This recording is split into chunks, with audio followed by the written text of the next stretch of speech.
Ayan po, tingnan nyo kung paano po magdakot ng basura dito sa Abu Dhabi.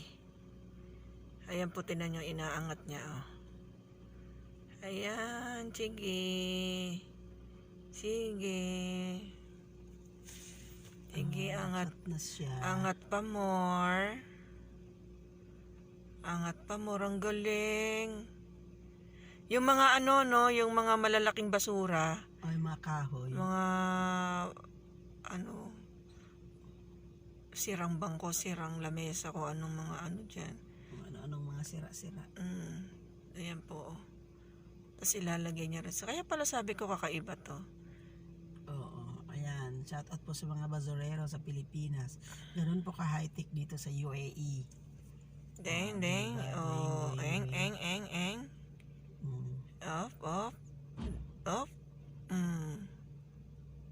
Tapos diinan niya, di basag-basag na. Oh, kahit na maliit yatang kotse, kaya nitong yun no? Kasi laki niya Kaya niyang buhatin, durug-durugin niya yung pasok lang niya sa salamin.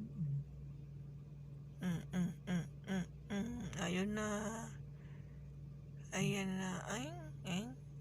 In-arrange niya. Ay, ina-arrange. Meron pang ganun. Siyempre. Off. Oh, buka na naman. Ay. Yan.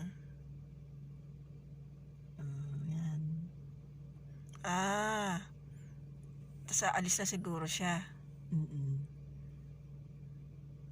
Maghanap na naman siya ng basura. Diba? Shout out po mga basurero. Talo kayo dito sa Abu Dhabi. Uy, ulan. Ayaw nga. Wow, rain All the way. May rain siya. Dumi na naman ang MG ko. Madumi na naman si MG ko, sasakyan ko. Patay. Bye-bye. Babus. Bye-bye. General Western. Bye-bye you. Tadwir General Ways. Bye-bye you.